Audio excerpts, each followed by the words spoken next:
Here we go.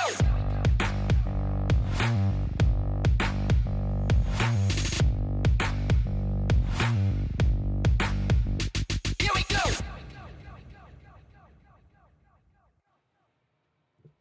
I said, yo, what's up, everybody? I'm Amara. This is Amara's Logic. Got a new video for you today. Wisconsin sports trades, rumors, and news. Before we get into it, you know the spiel.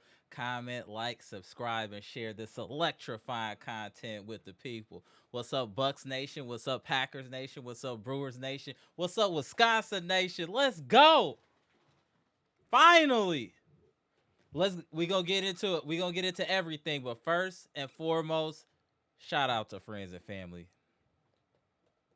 Appreciate y'all tapping in. A lot of sports going on this weekend. A lot of sports going on today. But what we need to talk about first before we get into anything is shout out to the Milwaukee Brewers in a game 5, do or die, at home versus our rivals, our crosstown rivals, the Chicago Cubs, to send them home the way we did. Salute.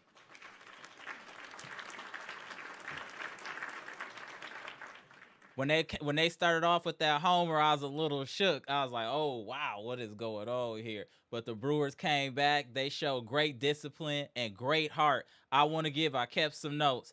I want to give shouts out to William Contreras, Andrew Vaughn, and Bryce Turang. The reason being, they both hit.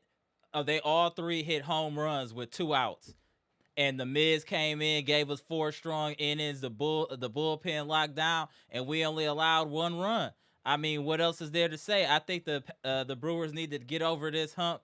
Finally, this is the first time since 2018 that we've gotten out the first round, and I'm happy to see it. Tish even made a comment. She's like, the energy in the city is just different now after the Brewers won. It's almost like we were able to exhale, because it was like, damn, we did all this work during the regular season for this to happen. It would have been crazy.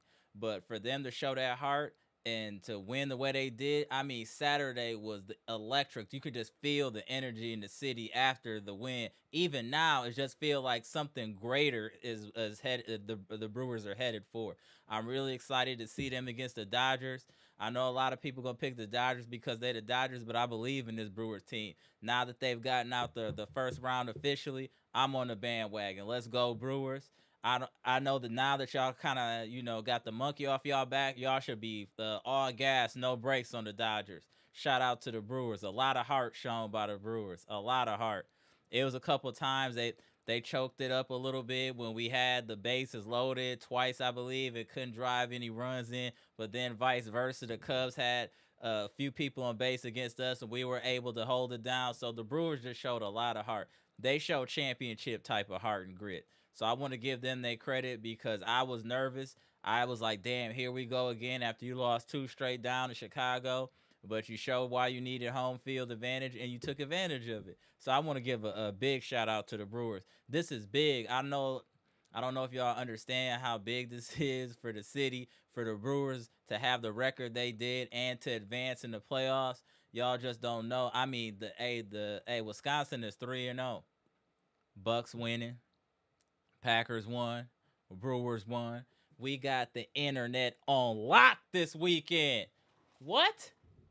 Wisconsin got the internet on lock this weekend. They talking about the rumors with Giannis. It doesn't matter. Giannis is out there looking like a maestro, running point forward for us. Looking like a maestro. We'll get into that. We're going to get into that soon. I just want to make sure we cover all the sports here real quick. I just want to make sure we shout out the Brewers, because we was on their helmet. And like, we don't believe and all of that. And I was with them. But after what they did, showing this heart, we got to show some love to the Milwaukee Brewers. We got to show love to the Brewers. I'm really proud of them, what they did. Like I said, that was just like a jolt of energy to the city. It really was. I'm super excited to see what's gonna happen in the next round for them. So it's the Dodgers. I know the Dodgers is like one of them blue chips teams, but it's time for David versus Goliath, whatever y'all want to say. Small market team versus a big market team, but I think we can get them. I really think we can get them with this momentum and getting this monkey off our back and beating one of our most heated rivals, the Cubs. I think we in a good spot. I definitely think we in a good spot. Let's get to the Packers here now. And then we're gonna get to this Bucks game too. I just want to make sure we show, hey, we 3-0. Let's indulge on all of the sports that we dominating in this weekend. We got the Brewers dominating. We got the Bucks dominating on their way to 3-0. We got the Packers doing what they needed to do today in a tough game, but they was able to, finesse enough to get it done. So shout out to the Brewers and the Packers as well. So let's go ahead and talk about these Packers real quick, friends and family. Packers did enough to win against old man Flacco. They did get their revenge, 27-18. The Packers started off strong with a 10-0 in the first half, but the problem was, again, Jordan Love poor decision making and scoring position. A tip deflection led to an interception, but after that, I felt he played a really good game. And let me start talking crazy real quick. Tucker Kraft, Golden. I've been standing with both of y'all for a minute now. And look at Matthew Golden. He is starting to look like a one. The shiftiness, the speed, the explosion. Golden is going to be, man, I'm telling y'all, we got 2 future Pro Bowlers in Tucker Kraft and Matthew Golden. And that I can guarantee you. That I guarantee. That I can guarantee you. I did like the running game today was a lot better than usual. 18 carries from Josh Jacobs for 93 yards, 5.2 yards a carry, 2 touchdowns. Very strong running. I thought Jordan Love used his legs when he needed to. A fairly decent game. I mean, he was the thing with hey, you know what? We just got it. Just is what it is. He's Jordan Favre. Jordan Love is always looking for the big play. Jordan Love averaged 10 yards a pass today. And put that in comparison to Joe Flacco with 4.9. This man averaged 10 yards a pass. Jordan Love is putting the ball downfield. That I will give it to. And the thing is, he'll do something stupid, and then he'll throw one of the most perfect electrifying passes you'll see this season. Just like that. It's crazy. His ability to fit the ball in tight windows is crazy. But then some of the recklessness, he's literally Jordan Favre. And I just wish he could get a little bit more Rodgers in him. I just really do. But his arm is electrifying. I'm not going to even hold you. Jordan Love got an arm. He can really, and he has some touch too. It's just the consistency. He got to keep his mind in the game all the time. He got to stay focused. And sometimes you don't always got to chuck the ball downfield. Start checking it down. I did notice that he was checking the ball downfield after that interception. He started to play a little smarter, but it shouldn't take an interception for you to start playing smart, Jordan Love. But nonetheless, we got the win. We scored when we needed to. We started to get distance. The defense did enough, but I didn't know that this Devontae Wyatt makes such a big difference on this team. We're just not the same defense, it looks like, without Wyatt at the nose tackle for whatever reason. I'm going to let Amtrak's and Bleacher Report bosses standing on this. I wasn't getting it, but I definitely see there's a difference in the Packers defense when they don't have Devontae Wyatt out there. It's very interesting. The second half defense. Yeah, that was a good point too. I'm not sure what happened, but I don't know what's going on with the defense. We shouldn't have struggled this much, Jeff, against the Bengals, especially against Flacco, a quarterback that we've already played against. He had a good game. He threw 2 touchdowns and no picks. There's definitely we have to figure out what's going on with the defense. It is getting a bit leaky, but nonetheless, I'm just appreciative of the win.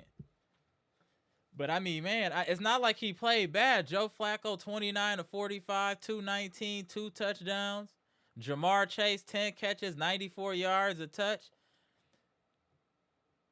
We got 1 sack. Luke Van Ness, shout out to Luke Van Ness. This is the breakout season, though. I've been waiting for Luke Van Ness. I'm definitely satisfied with what I'm seeing from Luke Van Ness.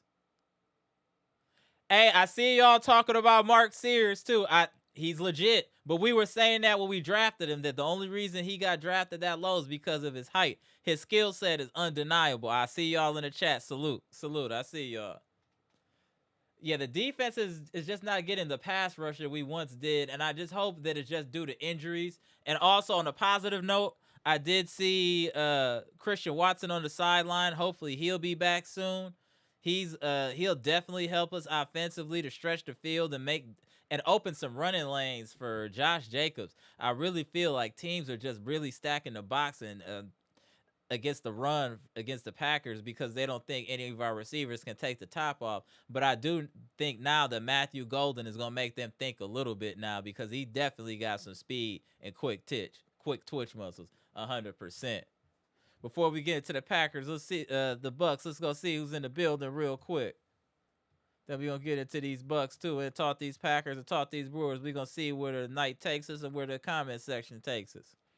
What up, Derek Stevenson? Salute. Dre West, what's good? Boy Mommy, what's good? Appreciate you tapping in. Pickle Luke, what's good? Trina, what's good? Emma Smith, what's good?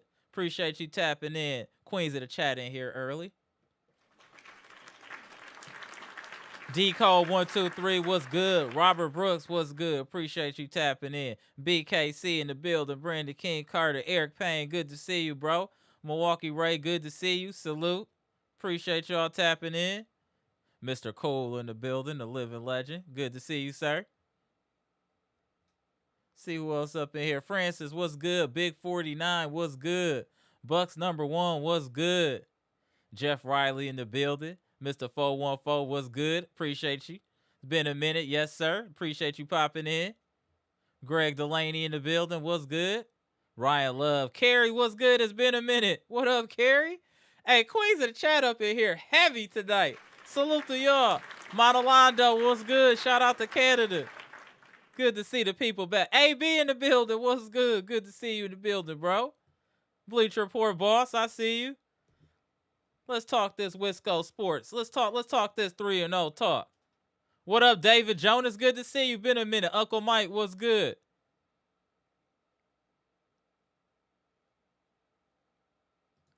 Monolados, Ajax just knocked the dude's tooth out.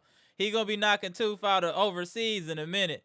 And can we give Kuzma a little credit too? Kuzma played decent today. He's still absent-minded, but at least he showed some offensive firepower today. Let's give him that. Let's get to these stats for this Bucks game as well. Bucks with another win. Bucks officially 3-0. Hey, y'all, Giannis looked all right at the point forward. Like, giving him the ball after half and letting him distribute, that looked all right. I'm not going to hold you. That looked all right. Y'all let me know what y'all think, but that looked all right. For real, that looked all right. Jeff said, finally, the running game is getting on track. Yes, sir. 5 yards of carry is right, exactly what we need. Tap y'all in a minute. Let me just go over these Bucks numbers. Let me get y'all in there. Salute. Appreciate y'all tapping in. Give me a second here. Let's go over these Bucks numbers. I'm going to tap y'all in. Bucks win again. 3-0 in the preseason. 127-121. Giannis with a solid effort. 6 of 10 from the field. 1 of 2 from the free throw line. 10 rebounds. 3 assists. Only 1 turnover. 13 points. Miles Turner is fitting in perfectly on this team. 24 minutes, 19 points. Gary Trent didn't shoot the best from 3, but still played well.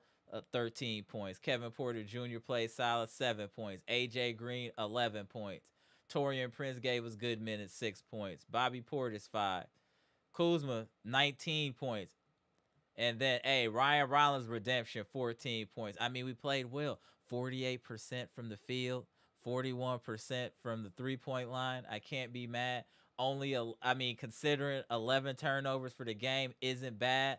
The only thing that we still are going to have issues with, we actually won the rebounding battle today. So we just played well. We played better than them. We just did. We did enough down the stretch to win. Nobody really killed us on their team besides Buscelli's, who's been doing that the last couple games. But nonetheless, I'm just impressed with. I'm not even caring about what the Bulls are doing. I'm just more concerned about what we're doing, and we look like a real team now.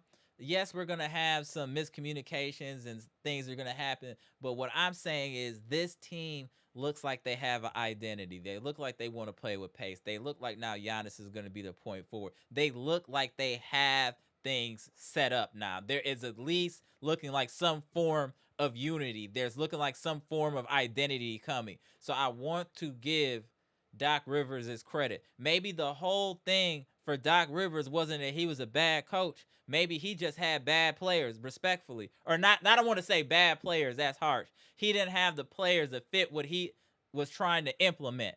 And he looks way different now with with younger players that are allowing him to implement a system, because we look like we have something going now, y'all. I'm not gonna hold you. I actually want to retract some of my statements that I've said about Doc Rivers, because maybe a lot of it was just due to lack of talent or not having the correct talent to execute what needed to be done. I'm not saying that's 100%, but I just want to say it's a significant difference in what Doc Rivers is doing now with this roster than the last two rosters he's had. I'm just keeping it a buck. Y'all let me know what y'all think in the comment section. Without further ado, about to tap in Bleacher Report boss, Dr. Smith. Let's chop this up. I know it's a lot of games, so I know we got a lot to chop it up. So let me tap y'all in. Hold on. Tapping in Bleacher. Tapping in Dr. Smith. Let's go. Heck of a weekend. What's good? Heck of a weekend for Wisco Sports. Heck of a weekend. 3-0. Hey, I'll take it. I'll take it, man. Look, good. I'm sorry, good. No, I said Brewers won yesterday. I represented, I had the shirt on, had the Buck shirt on everything. I'm keeping on today. So let's start with the Brewers for you, and then we're gonna let's do it in order. So let's start Brewers, Packers, Bucks, and then same to you, Dr. Smith. You don't mess with the Brewers, I know that, but we could talk Packers and Bucks. But go ahead, start with you, Bleacher. Oh, you come on, bandwagon, Mr. Dr. Smith, want to? Sure, you can find four. Yeah, we got room. He ain't getting off of that. No, that baseball hit different. That hit different. Well, go ahead, Bleacher. Man, first of all, Pat Murphy called us out like that last press conference after they lost game 4, pretty much saying that this was the first time that these players was in this type of situation. And a shout out to Antrax, because he pointed it out as well. He's like, this is the first time these guys is in actual, like different atmosphere, not at home. So Right.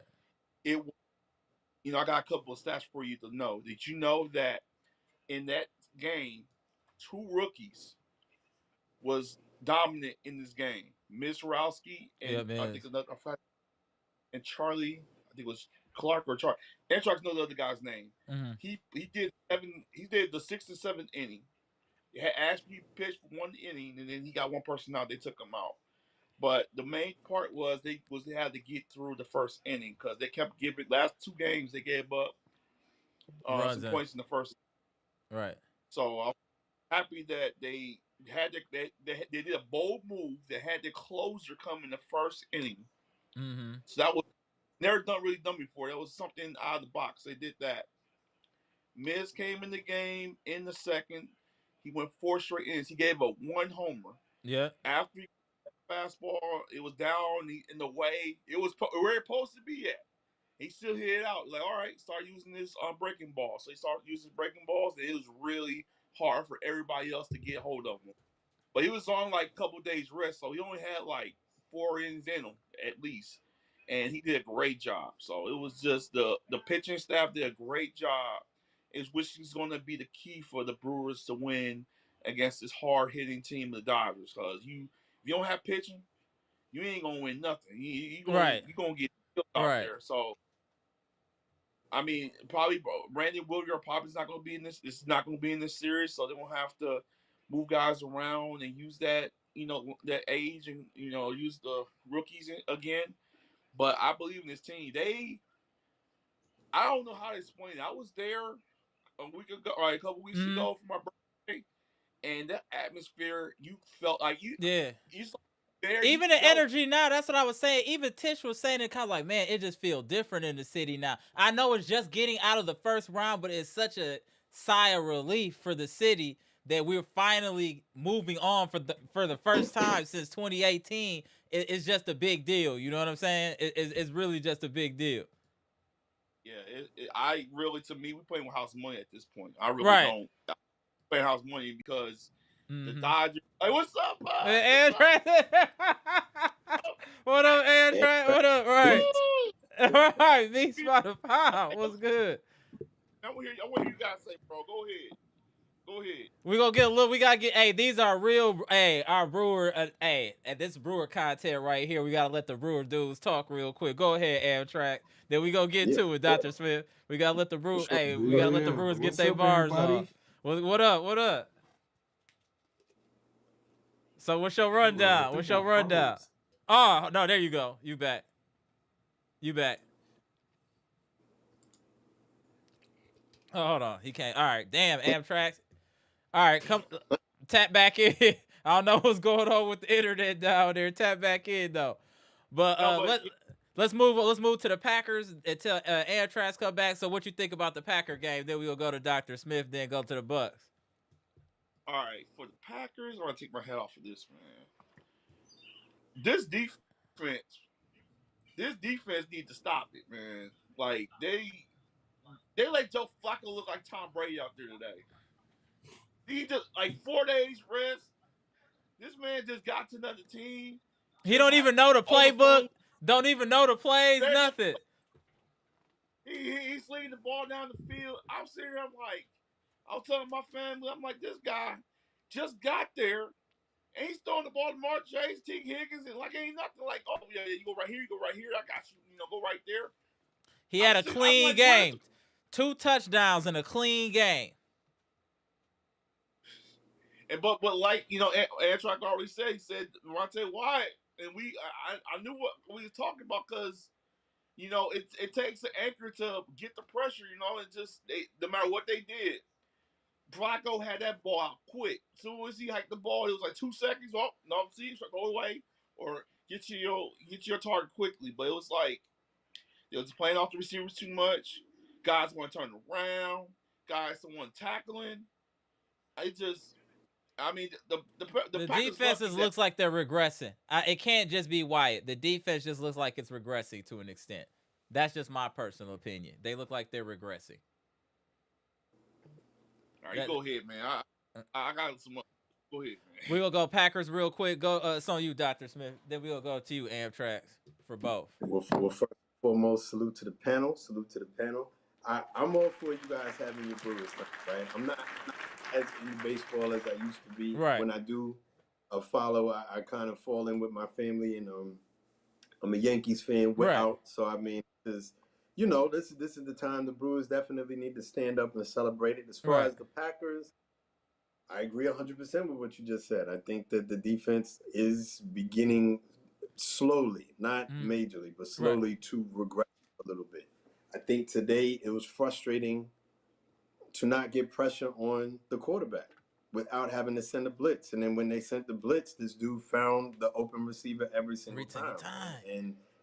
And even when he wasn't open, I think that was what I found frustrating. I don't know how anyone else felt, right? But there would be times when like Carrington Valentine was right there in the hip pocket of the receiver, or Keyshawn Nixon was right there in the hip pocket of the receiver, and you can't knock it away. I'm not saying it was 100% failure rate, because there were times when Carrington did come up with a play, Keyshawn did come up with a play, but too many times they didn't, and it was frustrating. Like, you know what I mean? And considering this is coming at the hands of someone who had only been in Cincinnati for 7 minutes, right? And who had been on a Cleveland team that had beaten us. This dude is living out of a hotel in Cincinnati. They had to hurry up and give him the playbook. And he damn near beat this team that's supposed to have been together for how long? That's frustrating. It just feels like it's difficult for us to get out of first gear. You know what I mean? Even on offense. Offense, it feels like we only start going to the effective part of our playbook when we get smacked in the mouth. Like, you know what I mean? So when they score, that's when we go down the field and score. Now, I'd rather have that than the alternative, which is they score and then we give up the ball and then they score and then we lose the game, right? I'm glad we won the game, but I am falling out of having big, heavy expectations of the Packers as far as, oh, we should beat this team by like 3 touchdowns or whatever. Now I'm getting to the point where I'm just happy to win the game. Yep, agreed. Whether we win by 21 points, whether we win by 2 points, just win the football game, right? And in that regard, so far so good, I guess. With 3-1-1. Mm-hmm. If the Chiefs come through, follow through, and beat the Lions, then we're back in first place in the North, right? These things that we work on can be worked on. We're always going to have something to work on. I'd rather work on them after a victory than work on them after a loss. If it was a loss, you probably wouldn't have saw me tonight because I'm not the person to be around when it happens Right. at all, right? At all. So we'll work on it. I think offensively, we're really missing Jaden Reed, and we're really missing Watson. Christian Watson. We've been missing Christian Watson all year. Matthew Golden is not ready to be that guy just yet. I think he's an additive. I don't think he's a replacement. And the good news is that Christian Watson is right around the corner. Right. Jaden Reed is slowly, Matthew Golden is slowly getting more and more of Jaden Reed's stuff. And then eventually I think we'll be all right. My offensive line did not play like cheeks today. Completely. Correct. Like, you know what I mean? And that was like my biggest thing. As far as the Bucks, I have not seen this version of the Bucks lose yet. 3-0. How about that? So how about the fact that Miles Turner was looking like Steph Curry out there?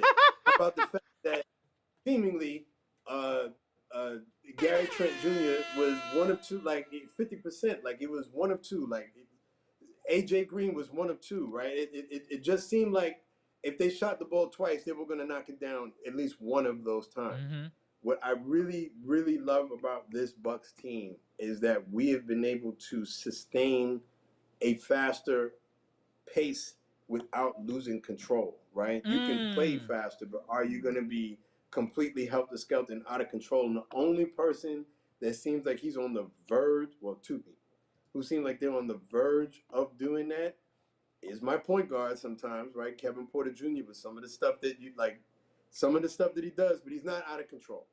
And he hasn't played badly.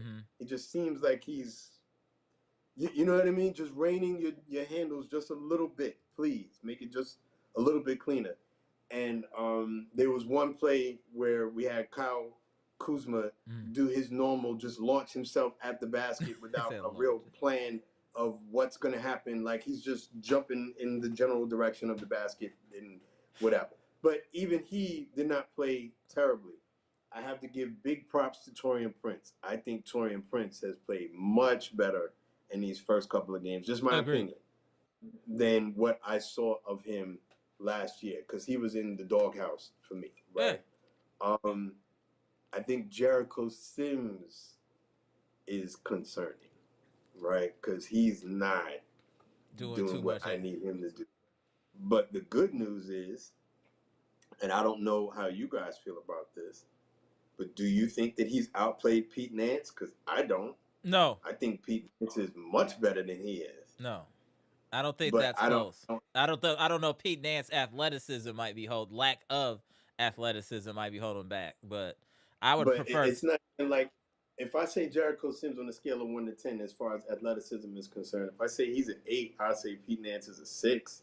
Yeah, that's true. I mean, he's not blowing him away. Right. Like Pete Nance, of the two of them, was the only one that came up with a block shot tonight. I like Nance for the IQ. He has great basketball IQ. He knows what he needs, and he can shoot. So I think we need to find some minutes for him. Yeah, I think we need to find some minutes. We almost have too much talent, low key. That's the point I was making. I'm glad you. That's what I was getting to, right? So it goes back to what I was saying before on the last live, right?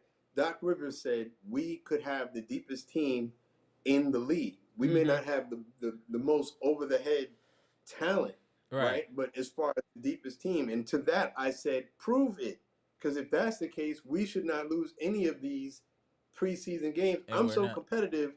I don't want to lose the daggone preseason game. I don't care if they matter or not. I want to win all of them, and we're winning. And look at 127 points, and it was easy. We weren't struggling to score. We weren't struggling. We haven't struggled all preseason. That's why I want to give Doc Rivers his credit. Nothing has looked like a struggle for us to score. Everything looks like it's been within a play or within the system. We got to give Doc Rivers his credit. If you watch this whole preseason, the Bucks have been scoring off of movement. ball movement, pin down screens, actual plays that are being run. That's why we're scoring so easily. That's why we're beating teams. We've been screaming from the rooftops we needed identity. Maybe we just needed some young legs up in here and the right combination of players. I even with the culmination of talent that we have, I do think we do need to get rid of a couple people just to get other people some playing time. Like I do think like Jackson Jr., Tyler Smith, damn Well, near for sure. Amir Coffee. That I I'm just know gonna about say for Amir. sure. Amir, I'm gonna say for sure Tyler Smith and Andre Jackson for sure. Jr. could be cut, and I would not be sad. That's all I'm gonna say. No disrespect to them. We believed in y'all, but you guys haven't believed in yourself enough to work on y'all game and take a leap. It's you can obviously see Ryan Rollins is taking a leap. You can see it. Oh my goodness. You can just see it. You see it, Oh my even goodness. AJ Green, you could even see him playing with more confidence, knowing where he needs to get his shot off. He doesn't waste any shots. If you watch AJ Green when he's shooting, he's getting it where he wants it, and that's where he's shooting. If it ain't there, he ain't shooting it. AJ Green is starting to understand his role even more on this team. Andre Jackson Jr., you started multiple games. We've been putting you off the bench, giving you every opportunity to be a key cog on this team, and you tricked it off. It's over. Tyler Smith, you've done absolutely nothing. Nothing. Over. There's no way you should be on this team. Chris Livingston is taking a jump. Let's talk Chris Livingston. He's looking way better. He looked better than Tyler Smith and Andre Jackson Jr. How can they be on this team? We don't got no room for him. Get him off of this team. I'm just being real. I want Pete Nance to get some running. If that means get rid of him. Pete Nance deserves run, especially with his size. He deserves some run. I'm going to go back to you in a minute, Dr. Smith, but go ahead, Amtrax. Want to get your war report real quick before we get back into this heavy Bucks talk. Right. Beats by Pound was what good. What we talking about first? The Bucks, the Packers? What we talking about first? I want you to give you a quick summary of what you feel about the Brewers, Packers, and then, end with the Bucks. All right. For the Brewers, they had to grow up quick. Like I was talking to y'all privately, I said that's the first time they've been on the road since 21. And nobody on this team was they didn't play Atlanta. It was only Peralta and Woodruff and Yelich. None of them other kids, they was either not in the majors or they was in minors. So, when they went down to Chicago, it's like they had a chance to win, what was that, game 3? Mm-hmm. But that game 4, it kind of looked like they had a knockout punch waiting for us on that one. But, it was a little nervy, but I think that they responded well last night. Like, okay, yeah, I see y'all. All right. So, they came. Contreras put us up there first. He put that home run up there. And then he did it with all the swag that everybody in the city, all the swag was felt through him. Because y'all know we don't mess with Chicago sports. Right. Like, unfortunately, we just don't. And then who came up? Vaughn came up. He put one in the seats. And then when Turang put one in the seats, I was like, okay, yeah, all we got to do is do what we do. That's it. Now we got the Dodgers, though. So that's an interesting challenge because baseball is a lot different. It's about, like, who can get hot, right? Right. So we swept them during the regular season, and we made them look bad. I mean, there was a couple times, like, we beat them in Milwaukee, and then we beat them in LA. And I just looking at them, and my buddy, he's a Dodger fan. So, like, I was texting him. I was like, what's going on with y'all? And he was like, we got a lot of people hurt. You know what I'm saying? All that kind of stuff. But we still, when we went out there, it's like we kind of whoop on them a little bit. So you got a little bit of confidence. So a little bit of confidence in the Brewers against the Dodgers. Then. Yeah. So and then even Yelich said that you think back to 2018, we should have went to the World Series that year, but then Chris Taylor made that diving catch in left field. It broke everybody's heart. I remember that because he caught that ball and like Miller Park went silent. It was just like what do we do now? It's just And then we ain't been the um same since that. So I mean, partners it's are one. some Mhm. revenge out there, and then you think Yeah, about it, you got like one of the smallest payrolls versus the Or largest just payroll. payrolls, and That's you why I say got it's like David versus yeah, Goliath. So it's gonna be interesting. yeah, When is they game got one? all the star power. When is tomorrow. game one? Game one is tomorrow. Game one is tomorrow night. Okay, damn. All right, let's go Brewers. What you think about the So Packers I today? actually think that that's going all seven. But one thing to remember here is the series is 7 games, but it's 2-3-2. It's not like the NBA where it's two Okay. two one one one. It's 2 games in Milwaukee, and then you got 3 games in LA, and then the Mm. last 2 is in Milwaukee. So, like I've That's been how reading the some NBA used to articles, and be. they were saying Right. like the Dodgers, they could very well go up 3-2 in this series if you Mm. go by home teams, Right. and then the Brewers would need to win the last 2 in Milwaukee. But I still I see it going all 7. Okay. All right. And then what did you feel about the Packers today? Oh man, that was all adjustments to me.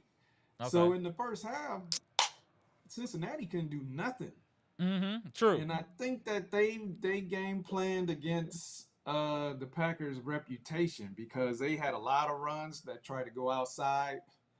They tried to do these routes that took too long to develop, and we was in the backfield. Like we crushed them. I don't think they had 100 yards in the first half, right? No, they didn't do nothing in the first. Not the second Um, half was different. yeah, that probably could have been a different game had we not had an interception because that would have really put them into Right. Yeah, now we true. need to throw.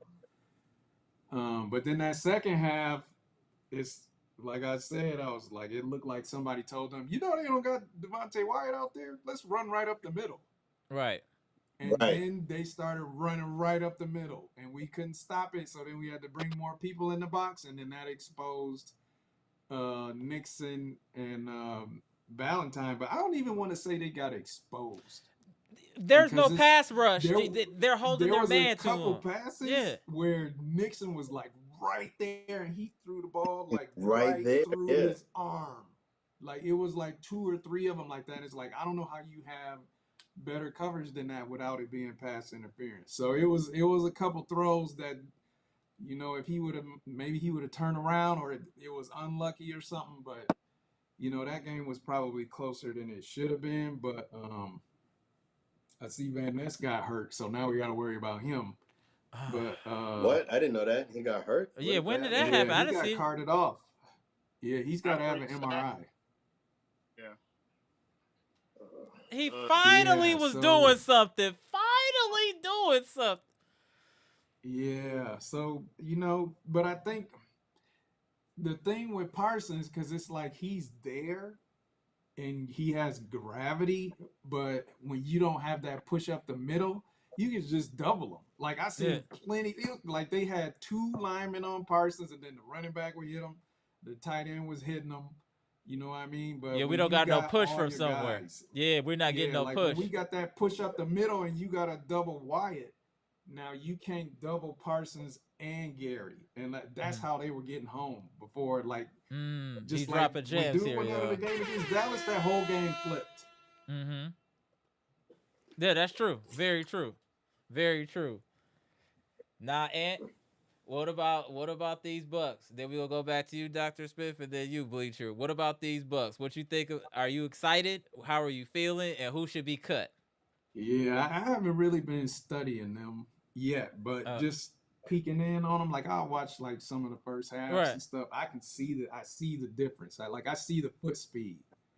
You know what I mean? It's Right. like we don't see people attacking the drop coverage. And then yeah. Oh, I see a high low. Like I seen a couple times where Right. Giannis was at the top of the key, and then Turner sealed his man in the paint, and Giannis was like, "Oh, he got him," and then like he gave him the ball. You know what I mean? All right. Or I saw a lot of skip passes. So I mean, like I'm seeing stuff. I don't really have my basketball hat on yet, but Mm. I see a different team out there. They look different.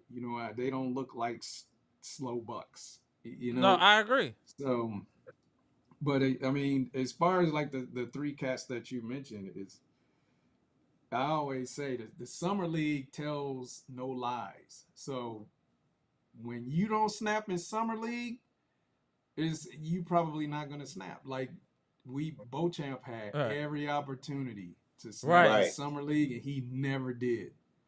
And Right. then same with Ajax. It's like he had an opportunity to snap in summer league and then he never did. And then it's Mm-hmm. like this year everybody was like, okay, Tyler Smith, all right, you know, you got some seasons under your belt. And what happened in summer league? Livington snapped. So it's like maybe like y'all know if you don't snap in summer league, you gotta go because that's I mean it's just Yeah, if you can't do it then, when are you gonna yeah do it? that's Right. where you're supposed to snap. So I mean if you look at all of our players that have actually come through the draft, like you look at Giannis, he took a leap in summer league. Right. Ryan Rollins, he took a leap in summer league. You know what I mean? So it was like players like this on our team that like you could see it in summer leagues like that kid's got something. Right. But on the other hand, it's like the fact that I mean, Beauchamp, he was there like was he here in his 3. third or fourth year? He was in the 3rd. summer league, which Yeah, is that's 3rd year. almost unheard of. And he still is. It's like it just didn't click. Same with Tyler Smith. I know he's young and everything like that, but I don't know, man. It's like that summer league tells a lot. I agree. I think they both should be up out of here. I think it's without a question, to be honest.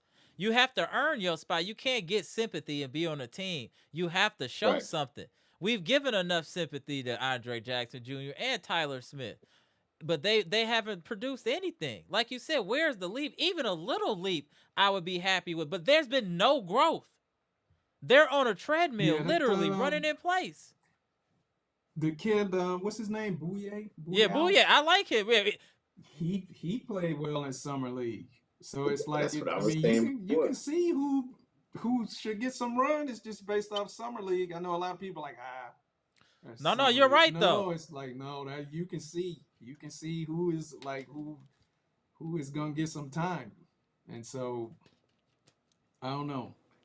Kuzma Yeah, played summer well league today. tells no Kuzma had a lies. solid effort today, finally. Yeah. 19, I mean, he at least scored today. I mean, he had 19 points, 18 minutes. It's better. It's a positive for Kuzma. Yes, he gonna do some I bonehead wasn't plays. screaming him on. Yeah, Kuzma's gonna Kuz. Like my boy be telling me, like Kuz gonna Kuz.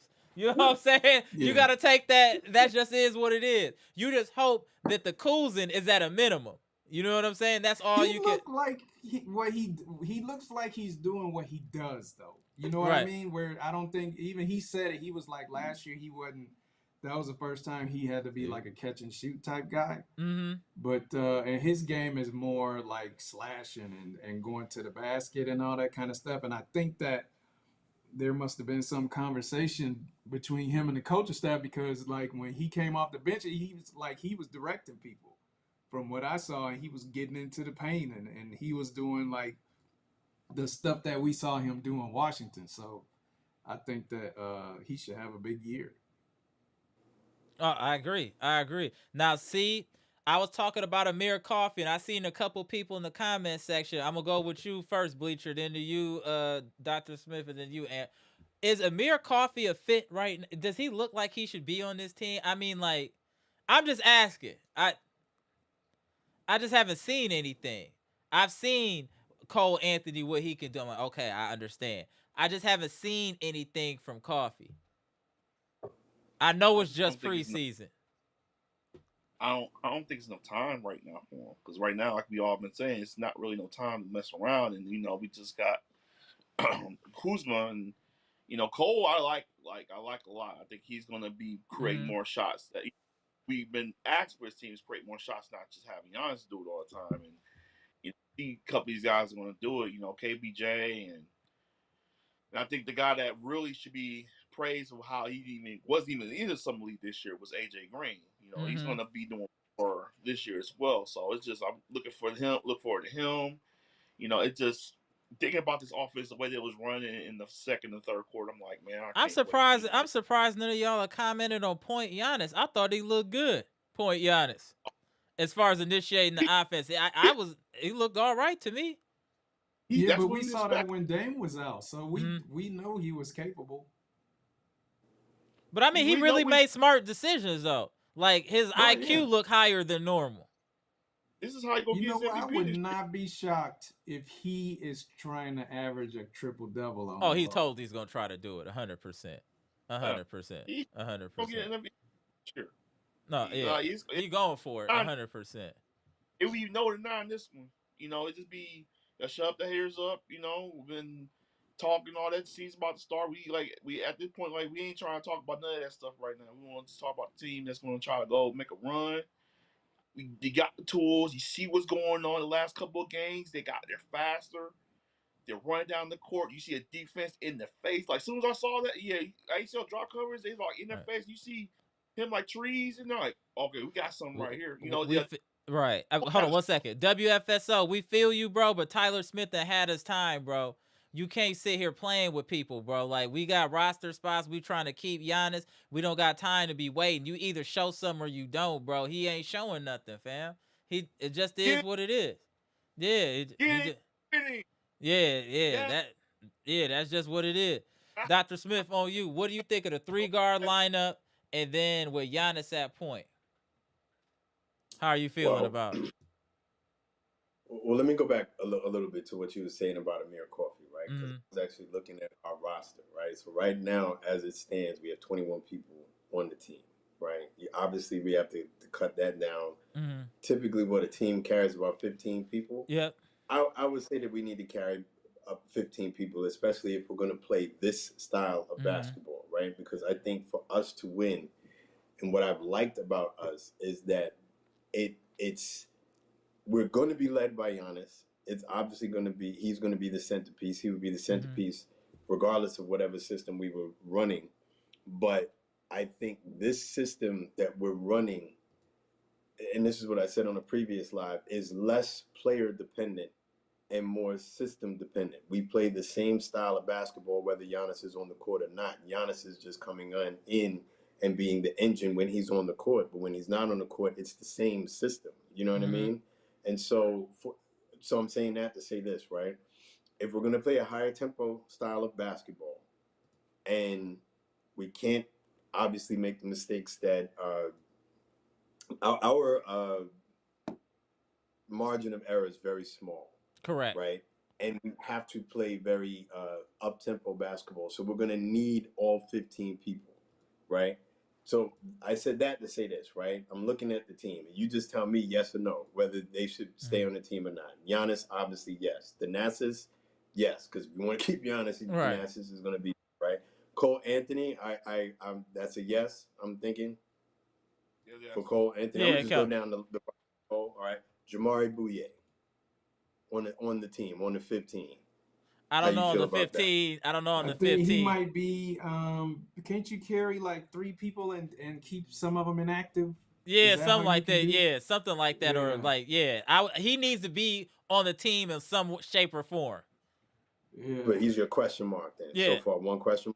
yeah. All right, Amir Coffey, that's obviously he's a It's a cool question mark. question You mark. guys are Yeah, saying, right? AJ Green, he's a starter. right. Gary Harris, Mm, how do you feel about him?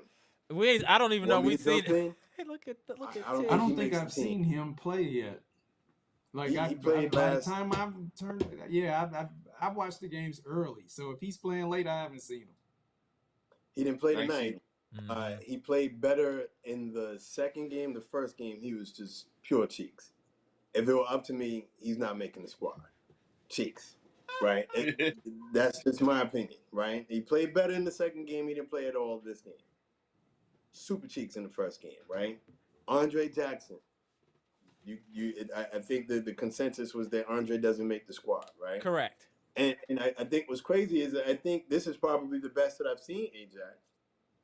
If I'm being honest, but I just think that we have other people who have come and overtaken him. So even Correct. if he's taking a step forward, it's not a big enough step forward because there are other guys who've come and have gone even further than whatever steps he's made forward. Like he needed to have done this sooner, right? Kyle Kuzma, I guess you guys feel like he's making the team, right? I Right. think he obviously makes it, right? Right. Chris Livingston, you think he makes the team? Yes. I think he's earned it now, officially. Okay. Pete Nance. Question Yes. mark. Question. He should make this Question team. mark. Yeah, it got. He Who should was make this. that? Say that name again. Pete Nance. Pete Nance. He- Oh yeah, I don't know. Yeah, see. Yeah, I don't know. See, for me, he makes a squad. For me, Jericho Sims doesn't make this team. For me, I can see Jericho that. Sims has done nothing but run really fast. I can But see that. Jericho Sims is, yeah.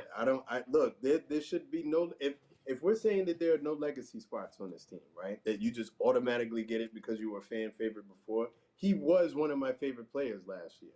The last game left such a bad taste in my mouth that he needed to have come out and been Charles Barkley in this game for me to feel like he was going to make this team or something like that. Because the second game, he was terrible. He was as bad in the second game as Gary Harris was in the first game. They were both cheeks. Mm-hmm. And you cannot be on the borders of the team playing bad. You can't draw attention to yourself like that. Not when other guys are stepping forward and they're playing better than they. Torian Prince is making this team, Right. and he was in the dog. He's played himself right back on his team in the good graces for me, right? Kyle Kuzma has played better, right, than he has before, and I'll give him his props for sure. Ryan Rollins, to me, is pushing Kevin Porter Jr. for a starting position on the team. That's how good Ryan Rollins is playing. I agree. I'm almost on the verge of saying I think I would prefer Ryan Rollins because he could be a point of attack defender. And I like his handle better than Kevin Porter Jr.'s, but they've already said they're going with KPJ. Right. And I'm not hating it, right? But then we can go down the list. Bobby Portis obviously makes the team. Cormac Ryan doesn't. I don't think. Mark Sears, I think, is developmental league Right. at this point. Tyler Smith, with respect, I don't even want you on the G League team. It's just time to move on to another squad, brother. No disrespect, but no. And then that's it. So my point is that you got a Tyler Smith, Jericho Sims, Mark Sears, Cormac Ryan, right off the bat. Andre Jackson Jr., Gary Harris. This is all before I've named the brother that we were just talking about, Amir Coffey. Mm-hmm. I think Amir Coffey makes the team. I think he's outplayed all of those other guys. Okay. Right? I think he's probably bottom of the roster, but I think he's outplayed all of those dudes who I've just named. Jericho Sims has not done one single thing to stay on this team. Not one. I wouldn't keep him over Pete Nance. If it's him or Pete Nance, I'd rather have Pete Nance. Yeah, if we're saying it's a meritocracy, if we're saying that you stay on the team based on what you've shown, then you have to show me where he's outplayed Pete Nance. Because Pete Nance won the game. The first game, it was his shooting that shot us back. Not the first game, the second game. That we were losing to the Pistons. When we regained the lead, it was him shooting who did it for us. Between him and Bouye. That's why I think Bouye stays on his team somewhere. I think he's outplayed Mark Sears. And we drafted Mark Sears. Only thing that's wrong with Bouye is he got to figure out what's going on with the fade, right? You know what I mean? It's either yes or no, brother, right? It's either yes, I'm going with it, or no, I'm not going with it, but you can't be in between, right? But that's the only thing that's confusing about him to me. He's balling. He's playing confident basketball. Agreed. You know? And I think you need fast guys and athletic guys if you're going to play this style of basketball. I'm very pleased. What about the defense, Doctor? I'm surprised you ain't mentioned the defense. I think we look better defensively. We look much better. I think it's so. All right. So remember when we got Gary Trent Jr. in the what we were saying was he gambles too much, or I think that was what was being said is he gambles too much. He's very aggressive. He's going to jump in the lane. Sometimes that means that he leaves whoever his assignment is wide open to. I think we're doing that, but intelligently. So there's a lot of guys who are gambling, but they're gambling intelligently. And when they gamble, they're being covered down really well, right? And so what I'm seeing is that, like, especially that three guard lineup that we have when we have Cole Anthony, Ryan Rollins, and either Kevin Porter Jr. or AJ Green, I think, or Gary Trent Jr. I think they're all gambling and they're playing really fast. And I think that's how we have to play. We have to play. We have to create those turnovers and get off and running. So I think this style of basketball is much more in line with Giannis's style. Like get the ball and launch and just run and take off. Rockets, get down the court, right? You know what I mean? You want to go and get started before the defense has an opportunity to set up their shell. And if Giannis can penetrate to the rim, it's automatically 2 points. If he can't, then he dishes out to the 3-point shooters. But I think that style of basketball that creates turnovers versus us getting into a half court shell and you know what I mean? Like the forcing the turnovers defense, very OKC like, jumping in the passing lane, very Indiana Pacers like. I know that the Pacers are supposed to be like our the ops, and we don't want anything to do with comparisons. That is who we look like to me. Correct. We look very 100%. similar to the Pacers as far as the style of basketball and the vision. And I think it is a style that's catching on the more time goes on, right? I just don't think I think more teams would rather play like that. I just don't always think that they have the personnel to play like that. Go ahead, Bleacher. I got a question for you. If this was 2 years ago, and who was the coach for you hired Doc? Hey, we're talking about I'm Griffin? talking about Hey, fired Griffin. Great This was Adrian Griffin. Griffin, okay. This was the team right here, like running down the court and having guys like doing their thing with like the way we're doing right now. Because it was just all around Dame and Giannis and all that. But with this team, we just running the team like we supposed to been running it, and it was just the wrong player for him. And I just think that Personnel, this yeah. team, for what he wanted to do, and I'm thinking now Doc understands that now, and now we're just running the gun at this, and that's what you do. Just use your guys, use your guys that you got, run down the court. Don't worry about no sets. Whoever gets open gets open, and it's just I think it was how it looks understood like. before. I think they understood it before. They just didn't have the personnel. I think. All right. So if we're going back to the Adrian Griffin days, you're going to be really handicapped when you have both Malik Beasley and Damian Lillard on the perimeter defensively, because both of those guys are terrible perimeter defenders, and it's compounded when you have Brook Lopez, who's at that point only good in the drop. So, like, if you remember, like, it was leading to people who could not trail their shooters very well. Malik Beasley would get so low in his stance that someone would have to send down a rescue line to get him to get up out of his stance to chase people around screens. By that point, the shooter could do just whatever it is he wanted. He could stop in the middle. It's not like Brook Lopez was going to have the speed to come out. The middle of the court was just do whatever you wanted, like, to us, right? We Adrian Griffin wanted to play a more switching style of defense. Who are we going to switch with? Like, Damian Lillard's going to switch on someone. Damian Lillard is maybe taller than me, maybe. Like, so who are you going to? Like, come on, man. Like, you know what I mean? Like, it was we had to do what we had to do. With this one, we are designed. We have the players now to play a much more attacking, aggressive downhill defense. It's very similar to the Packers with Jeff Hafley, right? The defenders that we have now may not necessarily fit on other teams and be all-world defenders that you could plug and play anywhere and they're going to be good, right? Darrell Reeves back in the day, it didn't matter what defense he went to, he was going to be the best corner in football, right? Some players are like that. Some players are good only in a system. It could be that we have defenders on our basketball team that are only good in this system, but so be it. We can play aggressive downhill attacking basketball with these guys, right? Especially when you have a rim defender like Miles Turner. If we want to talk about things that I'm really impressed with, I'm really impressed with Miles Turner's rim defense in these first couple of games, because it allows Giannis to go back to being the free safety that he is. And how much is that going to really be impressive if Giannis can be an offside defender and Miles Turner could be your straight up defender, and you have those aggressive guys who may not necessarily be the best wing defenders in basketball, but they can be aggressive, jump into the lanes and get those interceptions and get off and running, and away we go. I think you can get like 40, 50 points a game just on that alone, just on offense True. generated because of that. Like, you know what I mean? Not even in your half court sets. So I think that they always understood that that would have been the preferable basketball, but in Adrian Griffin's first year, they were completely like sacrificing the defense for offense because they said, all right, well, we had defense in Drew Holiday. It's not yielding dividends in the playoffs. I disagreed, but whatever, I got overruled as a fan, and then He we said I went to got offense. overruled as a fan. Is Got hilarious. Go ahead. overruled, right? I really like Drew Holiday, right?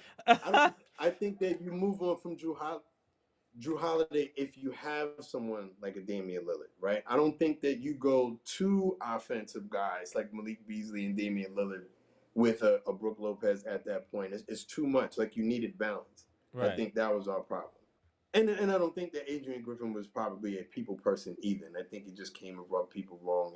It wasn't his time, right? I think it wasn't his time, right? Fast forward, Doc Rivers is a much better players coach, right? And now Mm-hmm. he has the pieces, right? And so this is a system team now, right? It's not necessary. It's always going to be Facts. Giannis led, but I think the system that we have now, I think can benefit other players Facts. really well, really well. You may even see some players, as far as their own individual brilliance, drop a little bit, but the team is going to benefit. Case in point, I don't know that you're going to see any 20-point games from Bobby Portis anymore if they Mm. continue to play like this, right? Where you come on and we're giving you the ball and everyone's just getting out of the way and letting you go into the low block and work your magic. The ball has to move, right? He does not play a fast style of basketball. He plays it, give me the ball, I'm going to put my back to the basket and I'm kind of going to go into, the 90s style of offense that, that he does and whatnot. It's time consuming. It's ISO ball. I don't think there's going to be a ton of ISO ball on this team. That's what I love. I don't want ISO ball in this team. I love what we're doing. It's ball movement Mm-hmm. constantly, I constantly. agree. So, you know, I'm I'm I'm fascinated to see what this is, especially with the world saying, "Oh, Giannis is absolutely out the door and whatnot." Or I just think this saying style. that, but then you know what else they're saying? Then I'm gonna go to you, Amtrak, then Bleacher, is that they're outside of our ecosystem. They're saying that our fan base is delusional for our expectations of this squad. I'm just gonna put that out there. I don't know if you. They're saying that we're delusional. This isn't the team ain't that That's good. crazy. Blah blah. I'm just putting What's that crazy out to there. me that I, real quick, real if quick. I have a question for them is who's going to the finals in the East then right now? Like who's the top team in the East? If you what say the Knicks, right, It's they'll the say the Knicks or the Cavs. Cavs, why or, Cat. the or, It's or, the or Cavs. why they're the ones that want to trade him so bad? Right. That's my question. And then the Knicks, the Cavaliers, but they're getting a little stuff, but they're trying to trade Allen. It's just too much stuff. It's wide open. It's too wide open I for it. If it was the West, I get it. You know your teams. OKC, and San Antonio's gonna be up there. The Rockets. That's a juggernaut right there. That's a juggernaut over there. East, it's wide open, and Bucks gonna be right in top three if they can put everything Mm-hmm. together. Oh, it's no delusion. It's just facts. I just don't think that the modern basketball fan is very savvy. I think they're very player focused, right? And so, like, if all you got to do is have like a shiny object on your team, and that's going to be enough to put your team over the top, right? For me, I like comparing sports. It helps me to understand things a Mm-hmm. little bit better, right? So there's certain things like you'll see, for example, in football, Philly's defense last year. You saw how they changed the way that the league looked. If you Mm-hmm. can get pressure with just four guys and drop everyone in the coverage, that's going to be a defense that's difficult to beat, regardless of what players you have. You can Right. plug and play. I just need the system to beat you, right? You know what I mean? This system that we're running now is very similar to the dominant systems that existed last year. The top two teams in the league last year, by the end of it, were running this system. Every team can't run this system. So if you have a team that can, that's Mm-hmm. automatically going to make you competitive That's because true. teams showed last year that they had difficulty playing against this style of basketball, right? The top two teams, OKC and Indiana, by the end of it all, I watched Indiana play Cleveland. Yes, Cleveland had some injuries that they had to deal with, but Cleveland had some real, like, we cannot figure these guys out. They're just shooting Uh, us off the court type problems when they played the Pacers. You saw what they made us look like, right? They got all the way to the finals playing that style of basketball. They beat the Celtics playing that style of basketball, right? If you know that you have a team that can, if they've demonstrated that they can run this system, which every team has not mm-hmm. done, True. then to me that automatically makes you competitive. But because we don't have like the big names and whatnot, people write us off, which is cool.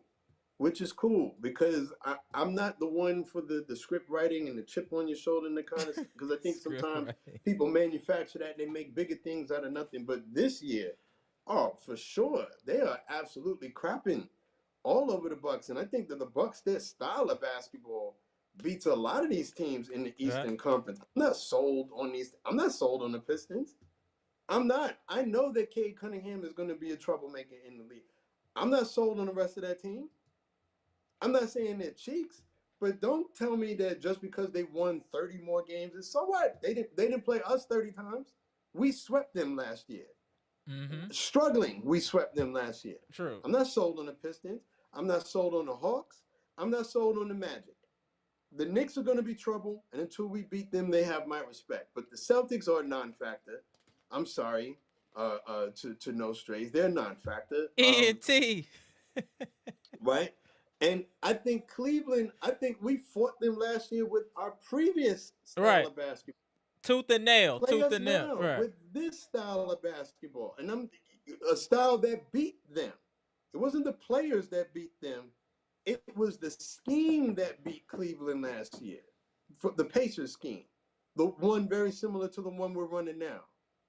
Where you have aggressive Exactly. downhill defenders and can defend the paint. We can defend the paint better than the Pacers did last year with Giannis and Miles. So I bring it. I'm not saying that we're gonna come out of the East. I'm just saying bring Right. it. You just say we gonna I'm see. not scared of We none have of a these teams. competitive team. That's the real talk. We got a Yeah, competitive team. I'm not scared of none of these teams. The only thing that I'm kind of concerned about is, like I said, I just need Kevin Porter Jr. to rein in his desire to be janky with his style of play and Mm-hmm. go like difficult versus making the common sense play. Like, you know what I mean? Sometimes he'll make like a layup a lot more difficult than it has to be. He'll make passes more difficult than they have to be. Keep it Just simple. continue to grow but that is the only, like, my starting lineup. I'll fight with any team in the league right now. My starting lineup. So then I got a question. I'm gonna pose this Like, one to Amtrak. So we're running the 3 guard lineup, and right now we got Kevin Porter Jr., Gary Trent, and AJ Green. Would you keep those 3, or would you interchange any of those parts? Amtrak's. Um, I think that Kevin Porter Jr. and Gary Trent Jr. are locks. Right. I don't know about Ajax or AJ Green, and that's not a knock on him. I don't know. I don't know what the coaching staff wants right there. Do they want shooting or do they want defense? Because I know AJ Green has shown that he'll put his nose in there and everything, but the refs call a lot of fouls on him that Facts. I Fact. think that they don't call on other players. So I don't know. Like if he starts, I'm cool. Because I know a lot of people But want Ryan Rollins in that position. yeah, I mean, but then if you with Ryan Rollins coming in, I actually from what I saw, I liked Rollins coming in with Cole Anthony. I thought that Yeah. that was good because they're like like that. they are kind of like lions on the ball. Right. Like if you watch those nature, like they're after the ball.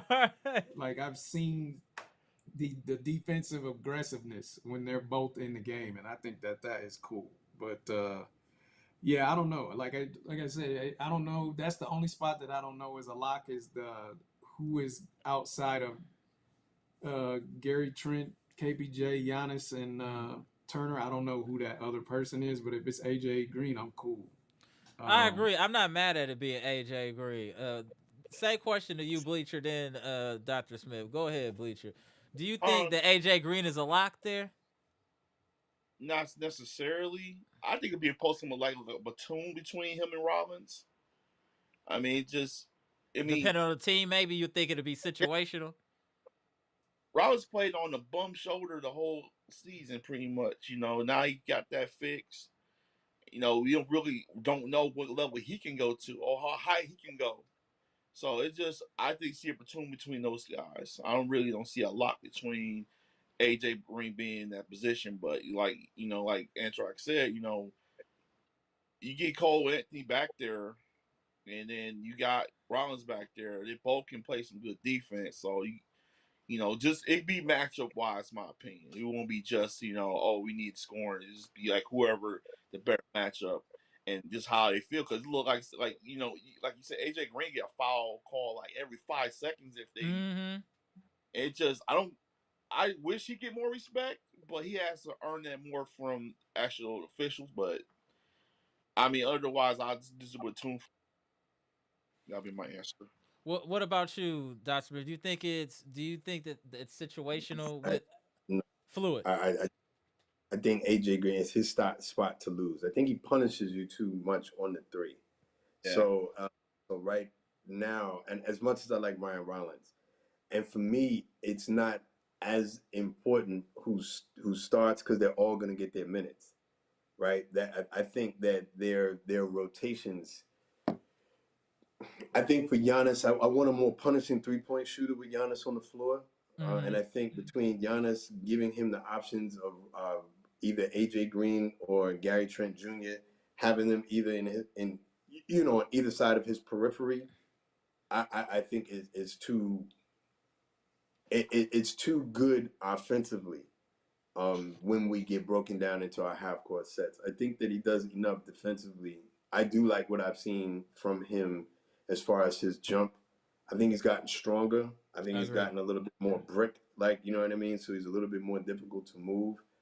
Um, and I like, more importantly, I like the synergy between Cole Anthony and Ryan Rollins. I want Mm-hmm. those guys on the court together, right? And so if Ryan Rollins were to break into the lineup, it wouldn't be for AJ Green. In my opinion, it would be for KPJ. Because Okay. again, I'm not always sold on his handle. I think what saves him is that he's not going to be primarily the ball handler. The idea is that Giannis, between those two, it'd be Right. more Giannis like 60, 40, 70, 30. And then when it's not Giannis, KPJ gets us into our offense. I if Ryan Rollins breaks into the starting lineup, I would say for him, because Ryan Rollins can play the point of attack defender. And I think that's our best defensive lineup. Defensive lineup, I think, would be Ryan Rollins starting with Gary Trent Jr., AJ Green, Giannis, and Miles Turner, right? Because you have your point of attack defender, you have your downhill wing defenders. They may not be Andrew Wiggins on the wings. They may not Mm-hmm. be Jimmy Butler. You know what I mean? But they do jump into the lanes and get the interceptions and whatnot. And then you have your post defense. But I'm not as I think Ryan Rollins is going to give critical minutes, and I Agree. like him on the floor with Cole Anthony. I think that he and Cole Anthony, their tandem makes our bench really strong because the two of them together go hand in hand, bringing the ball up the court, and they get the guys who are on the floor at that point into their positions. What I don't want is for Kyle Kuzma to be calling out any plays, directing any traffic, to get off the ball. What are you doing? I don't care what Doc says. Get off the ball, find your position. Find Cole Anthony, find Ryan Rollins, and I don't want that. I don't want that. Right? I don't want that.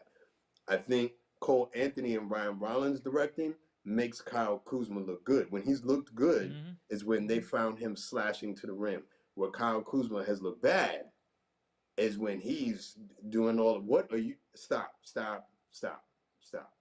Where's Cole Anthony? And I'm not even saying it's his fault. Where's Cole Anthony or Ryan Rollins at that point that Kyle Kuzma's now doing this? where are you at? Like, get out and get the ball. Like, you know what I mean? Find the ball, get the ball, direct traffic, right? So I like that. I like the synergy. It's very similar to Bouye and Nance's synergy, right? I want that on my team. I want Right. those two guys on my team, right? I really like the synergy that I see forming, particularly between not just Cole Anthony and Ryan Rollins, but really Cole Anthony, Ryan Rollins, and Gary Trent Jr. when Junior, they're on right. the court at the time. When we have like when we go small, that is look. I know that they're not Andrew Wiggins on the wings, but I like the defense that they play because they're really really aggressive, Tough. They really play tough. aggressive, They play right? tough, hard nosed defense. You can't go wrong with that. Right. And it's like I said, they play interception defense, right? So it's the difference between like your cover corner who's going to swat the ball away every single time, but he's not getting any interceptions versus someone who's going to gamble every single time, but he's going to go and get the interception. We have guys who are going for the interception. Like, you know what I mean? Like that's the type of defender that we have. That may not always work. There may be times when you're cursing at the screen, but I see the vision. I see the plan, Mm-hmm. and I think that we have the players to do it. Just my opinion. Now No, that could change, right? I'm AJ completely Green could, agreeing with you, especially about the AJ Green. That's why I think he should start off the rip because of the 3-point shooting. You have to watch he AJ punishes you Green. too much, Yeah, you have to right? watch it. He's our Steve Kerr. He won't miss 2 in a row, or if he does, it's very rare. If he's getting open looks, I'm looking at 50% damn near if he has open looks. If with AJ And Green range, he could shoot like a whole foot behind the line, right? And so, comfortably. you know, all that kind of stuff starts playing into it. Like when you have someone, he's getting better at running off the screens. Look, there's some guys whose games look markedly better Mm-hmm. this early couple of games than they did last year. AJ Green's running off the screen looks markedly better. Like He's added running another around wrinkle. He's screens. adding another wrinkle in his game with that. Right. Right. So if you're just someone who's following the ball, right? You know, which is easy to do, like if you're watching the game, right? Ask yourself, how is AJ Green getting all of these wide open shots? Like what defense is saying to themselves, let's leave him open? That's dumb defense, right? That happens because he is running very intelligently around screens and finding exactly where he needs to be. And if he's going to do that and he can shoot the ball from like a whole foot behind the 3-point line, I just think he's too punishing. Gary Trent Jr. has the ability to To shoot do like 10 threes a game. Like he can go like white hot, right? And so if you have either one of those two guys on the floor at the same time, you can't afford to just bunch in with Giannis. You're going to do it anyway. They're going to form a wall because that's the only viable defense that you have against Giannis, and that's not even viable. But then these guys are going off. And again, they're going to make 1 out of 2 shots, both of them. I They're agree. going to make 1 out of 2, right? And so I just think it puts you too much in a blender. The biggest thing for me is if Miles Turner and Giannis can get that synergy passing big man to big man, and I think we saw some of that today, and I just need that to continue to develop. That's why I'm glad Giannis played tonight. I'm glad they didn't wait for him to just have like one preseason game and then go into it. I think they need more time on Agreed. the court, and then yeah, that's just my opinion on I got a couple Packer questions I had here I wanted to ask y'all too that I found interesting. Hold on, let me get up here. I found this one. I wanted y'all thoughts. Ryan Love said Nate Hobbs doesn't fit this team. We need better play from cornerback. I'm 100% in alignment with him. I haven't seen Hobbs do too much of anything, and I just want to know if I'm tripping or if Ryan Love is tripping because I don't see him doing anything. Like let me get maybe this I'm one. tripping. The only thing I'll I say got your about next one, that Bleachy. is he came back when Wyatt went out. And I know I keep talking about Wyatt, but the our pressure was much different when we had everybody up front on the D line and there was no time and you don't have to cover for that long. So it's like anybody can look good when you don't have to cover for that long. And it's like even today, like Keyshawn Nixon, He really showed me something today because I know, in the years past we there's been some bombing on Nixon as far as like getting burnt and everything like that. But he was in Jamar Chase's pocket. He was. And He made like him some earn of those those 10 catches. catches, He those earned. were Pro Bowl catches that Chase made tonight. So like I can't like Nixon had a good game. But having said that, back to Hobbs, like when you have a pass rush, you only need to cover for like maybe 3, 4, 5 seconds. When you don't have a pass rush, nobody can be covered, and that's how guys get open. So I'm gonna say that Hobbs, his timing was off because Dallas was picking on him. Um, Mm-hmm. but we didn't. The rush wasn't there, so I don't know. The only thing I can say right now is he gets an incomplete. You know Yeah, what? Keyshawn Nixon that was right now is better than Jair Alexander. How about that? well. Right now, Keyshawn Nixon is ranked number 2 as far as coverage, like most passes blocked, broken up. Right. So if you're just going by stats, right, the number one thing that I need from a coverage corner is to break up passes. He's number 2 in the league.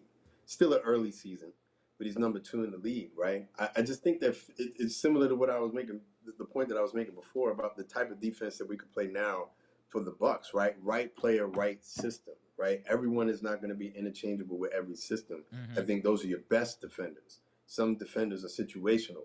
So I think Nate Hobbs is a downhill attacking defender who's going to look really well if, just like what Amtrak's was saying, if you're not giving the quarterback a lot of time to make the play. But if you're leaving him out on the island, he's not Darrelle Revis. He's not going to be able to hold you forever, right? He's not the cornerbacks that they have up in Denver who can run with you PS2, for, yeah, PS2 is the right? truth, yeah.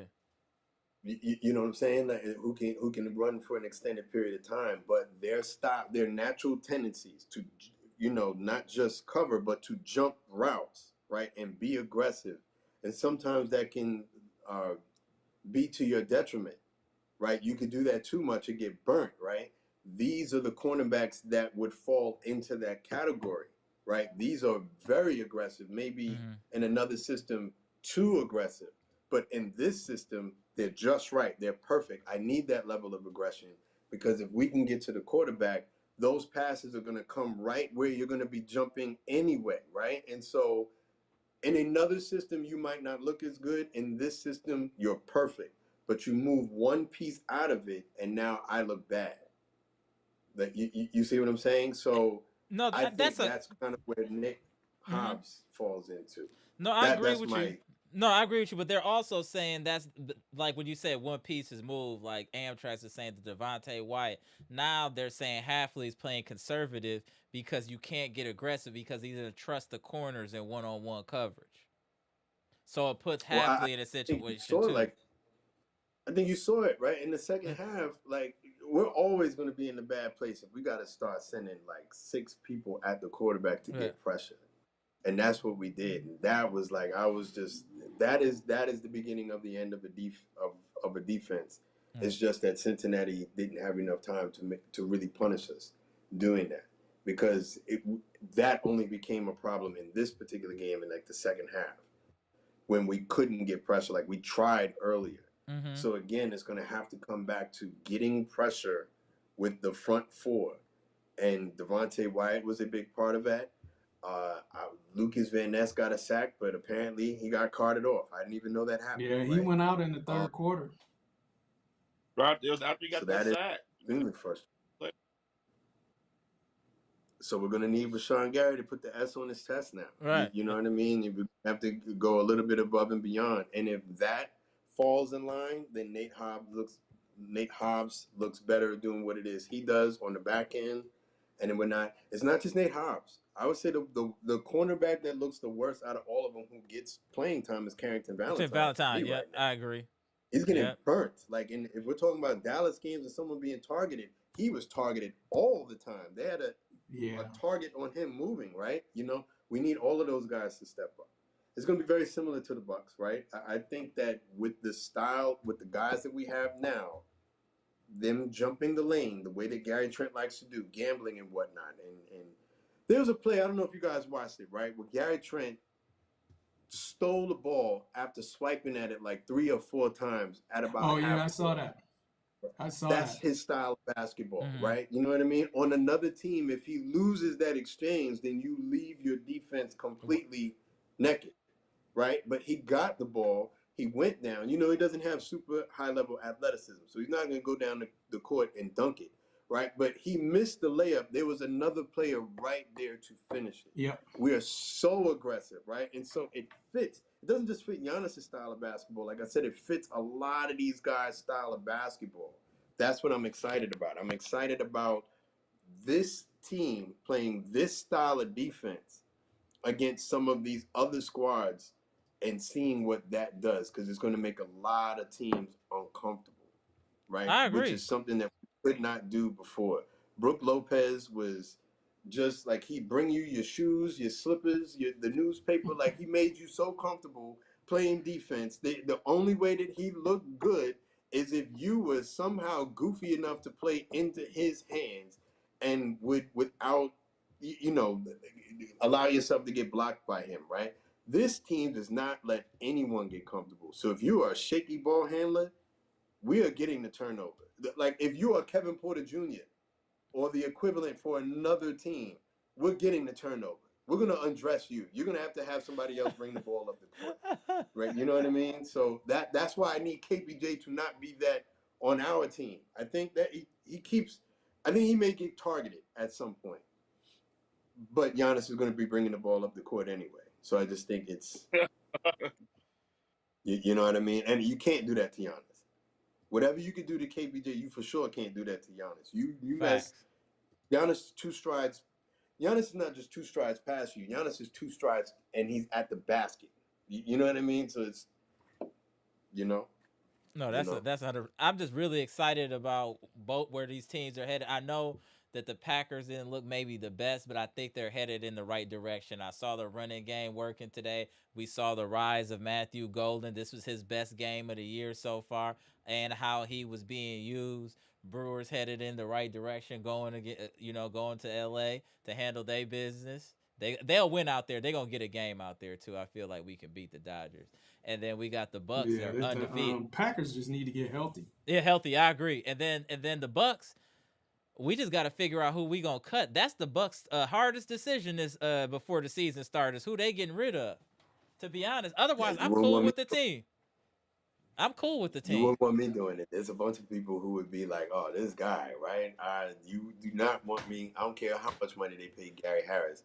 You're not making this team, sir. I don't know why they gave him guaranteed Oh, money.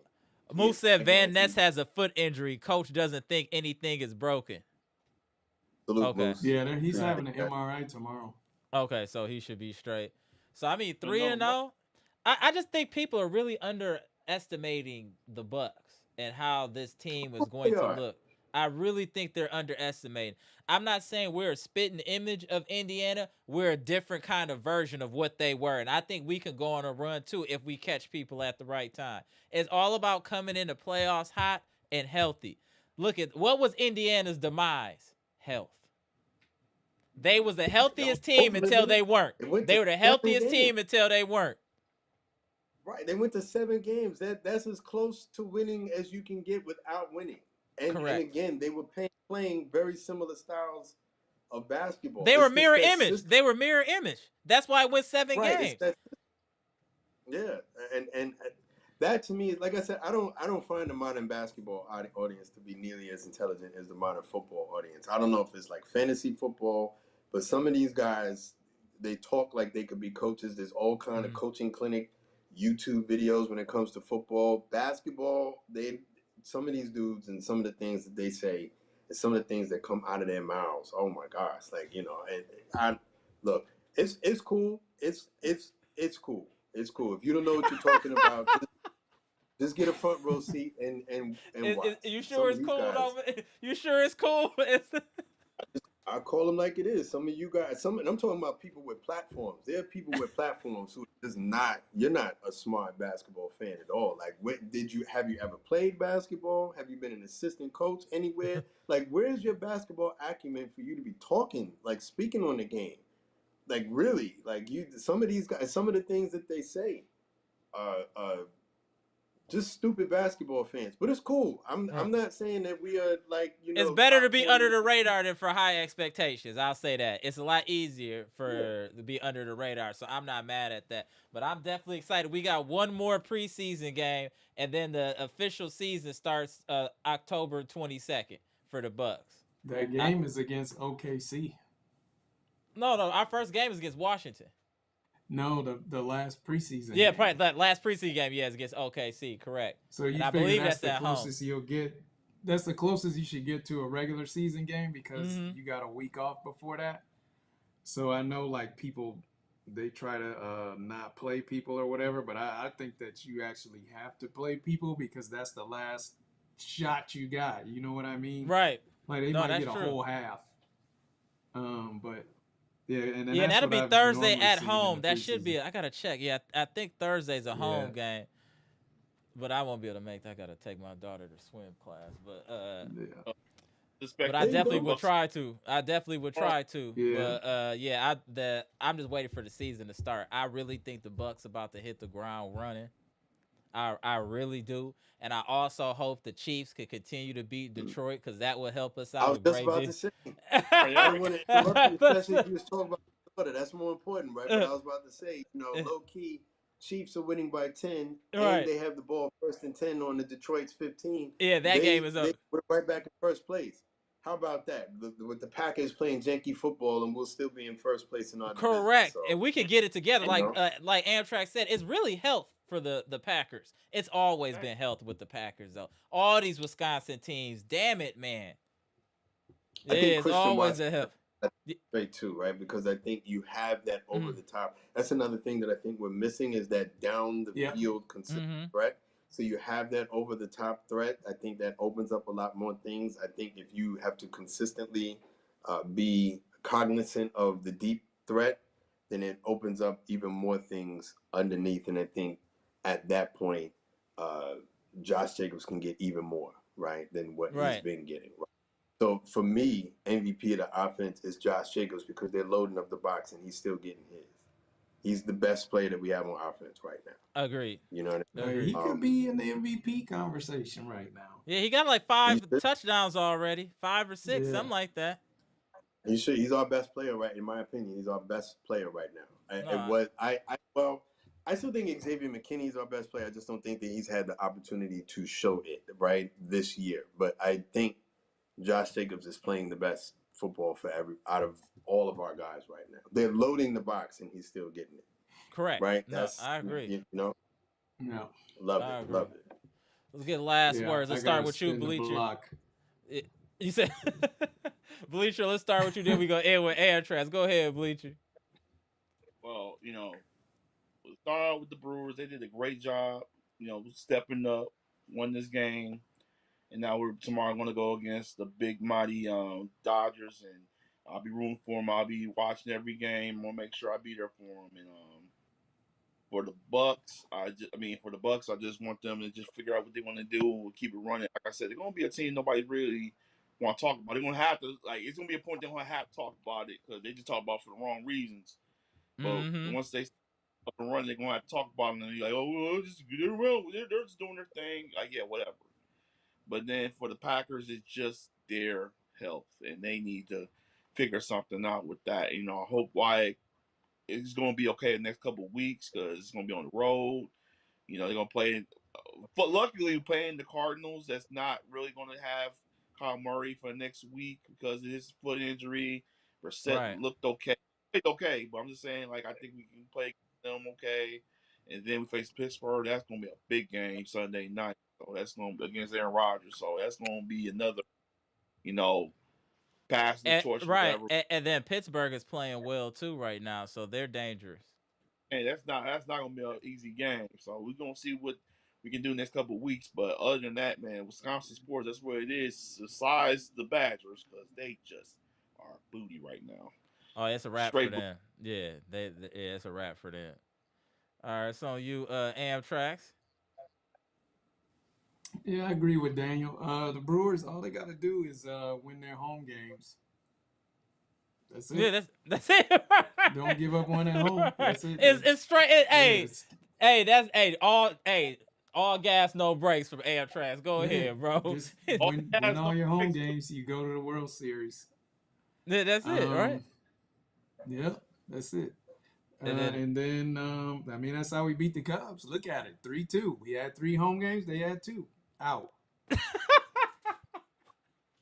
facts. It's simple, Um, simple. And then yeah, so, I about mean, the don't overthink it. Just make sure you win at protect your home. home field. That's it. That's why we won the most games. You got the home field. Just win your games at home. You win the series. Um, the Packers, you just got to get healthy. Mhm. People are slowly starting to come back. I'm not worried about them. I haven't seen anything that like X's and O's Okay, wise, where it's like, why are we doing that? It's just people aren't there. Like we don't right. have Wicks. You know what I mean? We don't have Read, Watson. We don't read. have Wyatt. I mean, we just got people hurt. There's nothing you can do if people are hurt. And then the Bucks, I want the disrespect for them. Now maybe they'll be mad because I saw Bobby was mad in that interview when they asked him, Yeah. but without playing about even playing without Giannis, he got fired up. So if that's how they feel, that's good. They're gonna start the season hot. So I can see I'm an not interview. worried about them. Mm-hmm. Right. Appreciate you, Amtrak's. On you, Dr. Smith. Before we get up out of here.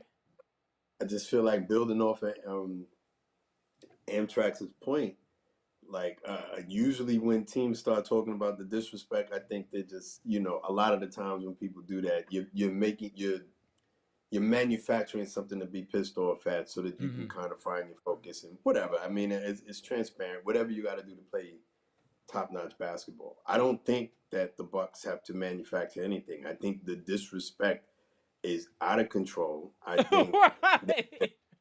yeah, I just think that there are a lot of stupid basketball fans who get too caught up in the names and whatnot, and they don't really know what they're talking about. I think there are people who live in stats without applying the why.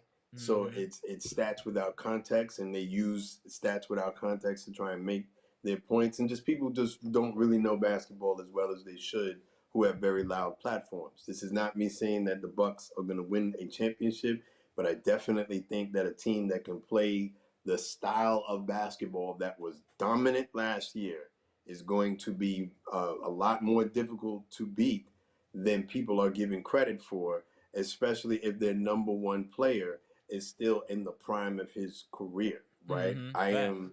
I don't think I'm delusionally confident. I think I'm confident based on what it is I've seen, and I'm ready.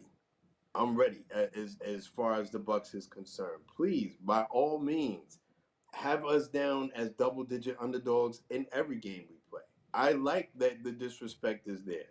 Maybe it means that these guys, you don't have to crack a whip to get these guys to play aggressive and to be locked in and to be focused because they don't think that you guys could play at all. The only Right. team, people that seem to think that we can play are the Bucks fans. I think that changes by game 5 for sure. When they're like, yeah, well, you'll see it. Like the goalposts will start to move, right? Because you're going to get people who don't want to admit that they were wrong in their preseason uh, picks. It was very similar to last year when we started off 2-8 and they're done and they're washed, and then we ended up playing really well. And then you Right. have some people who immediately abandon their position, and you get other people who hold on to it. It doesn't matter what we do; they'll just keep moving the goalposts. That's kind of like what's going to happen now, right? Giannis is going to be, oh, he's definitely leaving, no matter what, for some people, because that's the fantasy that they want to have. Especially if you are a Warriors fan or a Knicks fan, you want him to come to your teams, right? So you are definitely hoping that Giannis is pissed off every time that he looks frustrated on the sideline. He's Correct. leaving, like all that kind of stuff. I love it. I love it. I want more of it, and I want to flatline some of these teams. I really do. I think I'm more excited for the Bucks than I am for the Packers right now, and I'm not unexcited for the Packers. Like I think the Packers are playing right now, football wise, they look like Bernard Hopkins to me. Like there's nothing flashy about them, but it's just a bruisey, grindy. We're gonna win on the scorecards type of team right now, and I think we are getting healthier as time goes on, like what Amtrak's was saying, and I think it's you know what I mean. It's just gonna be a up against the ropes in a phone booth style of football that we play. As far as baseball, my favorite baseball team right now is the Milwaukee Bucks. So that's how I feel about that, right? So if you were to ask me, right, that's how I all feel. good. Appreciate you, Dr. Hilarious. You know, So the next Bucks game will be Thursday. We'll be going live after that. We'll chop it up, talk about Brewers and whatnot, and looking forward to that. And then the 22nd, it's all that's gas, in no 10 break. days. That's 10 That's days. just, So Season hey, premiere. season premiere. Right. Appreciate y'all I'm sorry it tapping has in. to be you, Chris. All right. Shout out to you, Bleacher. Shout out to you, Dr. Smith. Shout out to Amtrak. Let's go, Brewers. Appreciate y'all. All right, bro. Go. Peace. Yeah, got the fellas together again. Salute. All right, y'all. Man, my damn face hurting from all this smiling this weekend, from all this winning we've been doing in Wisco. All this winning we've been doing in Wisco. All right, y'all. Things are headed in the right direction right now. We got the Brewers going against the Dodgers in the second round of the MLB playoffs. The NLCS or DS or whatever it's called. It don't matter. We winning. Packers doing enough to win. They're now officially in first place in the NFC North due to Kansas City taking care of our light work and defeating the Detroit Lions. We are now in first place. Awesome. Bucks are undefeated in the preseason and looking poised for definitely a late run in the playoffs this year. We getting out the first round this year with this squad 100%. Appreciate y'all tapping in. If you have not already, please hit the like button. This is the most electrifying content on YouTube, the most electrifying chat on YouTube. What are you waiting for?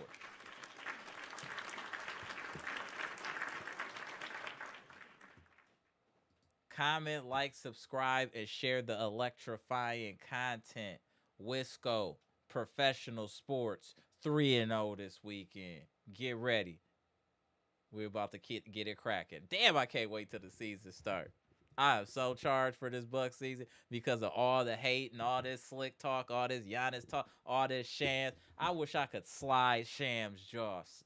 He came out of nowhere. He an industry plant. We shouldn't even be listening to him. I don't follow him. I'm unsubscribed for anything that got to do with Shams. I don't deal with industry plants. Come out of nowhere. We miss you, Woj. Want to wish a speedy recovery to Luke Van Ness too. You're having your breakout season. Definitely want you coming back soon as possible. Christian Watson. Let's get it cracking. October is lit for Wisconsin. Brewers about to go deep into October. You hear me? Packers is about to do work in October. Bucks about to start off strong. Let's get it. I'm hyped and charged, and we going live after everything. We the best in the business. Go.